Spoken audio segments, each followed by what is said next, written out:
So we're going to start off our posture movements with a single arm row. You're going to roll that shoulder back and squeeze your weight close to your hip bone and your ribs. This will look a little different depending on how long your arms are, how long your torso is, and how much shoulder mobility you have. But you want to really imagine pulling that weight as close to your body as possible and squeezing in your armpit like you're squeezing your phone there because you ran out of hands. You can do this in a standing position, leaning forward with your hand on your other leg, like I'm demonstrating here. And you can also do this kneeling on the floor if you'd like a little more stability. You can either lean on that leg or put your hand on your knee.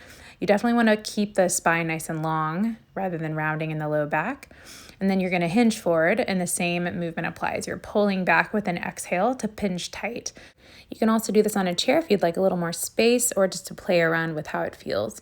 And you'll want to make sure you do even reps on both sides. Once you've mastered your single arm row, we're going to try 2-arm row. This is the same concept, but you're doing both arms at the same time, so it can take a little bit more focus. Make sure that your shoulders are pulled away from the ears. You can squeeze straight back as demonstrated here. And I'm going to show you what it looks like from the side. Again, keeping the spine nice and long and checking that your neck is nice and relaxed by tucking the chin and gazing about 4 feet ahead of your toes. Keep pitching those armpits tight and squeezing your shoulder blades back like they're getting tucked in your back pocket. Another variation of this is to do a rotational row where you're externally rotating your shoulders.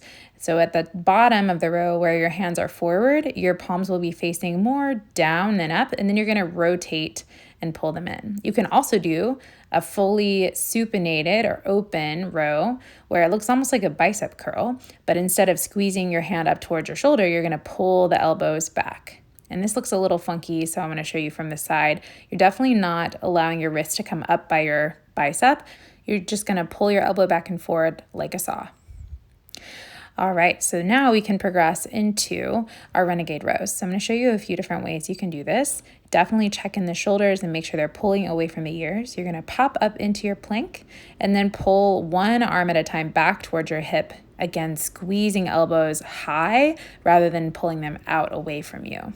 You can do this on your toes or your knees. So I'm showing you on the toes here. This is the traditional option, but you can do this on your knees just as effectively, and in some ways it can actually be more intense for your core depending on what muscles you find are stronger or weaker for you. So play around with that and be gentle walking your way out of it. If you tend to struggle with wrist pain, here are a couple of options for you. You can do all of your reps on one side and then switch sides, or you can put your palm flat on the floor in between each rep as you alternate so that you don't have to put so much pressure in your hand on the dumbbell. Okay, so next up, we have some scapula engagement or lat stretching shoulder presses. So we're not going to do a full shoulder press. We're just going to keep the core tight, spine long, and then shift from a relaxed shoulder to an engaged shoulder. So it doesn't look like a whole lot here, but if you try this, you'll really notice that the side of your body is stretching and you can feel the front of your shoulder and the back of your shoulder really engaging. This is going to help you with push-ups, and presses, but it also helps you think about having a long spine and muscles engaged. And this is great when you're sitting for a long time. These muscles are the ones we're not using as much. So it helps to strengthen them so that they'll engage more when you're just chilling on a day-to-day basis. It's really important to keep the hand right on top of the shoulder. So you want to stack your joints and think about exhaling as you push the weight away from you, just like you would for a regular shoulder press. Our next move is going to be a vertical row or high row, depending on what you call it. You want to stand with your feet about hip width. You're going to pull the weight straight up in front of you, but really close to your body. I actually brush my shirt on the way up. And the goal at the top is to have the elbows higher than the hands with really relaxed neutral wrists. So you notice that I'm not trying to get the weight as high as possible, like in front of my face. I'm just getting the elbows high, and wherever my hands end up is fine. I'm also keeping the weight really close to my body. We definitely don't want to have bent wrists there. And then this last movement here is our back fly. The back fly is a great way to round out everything we've just worked on.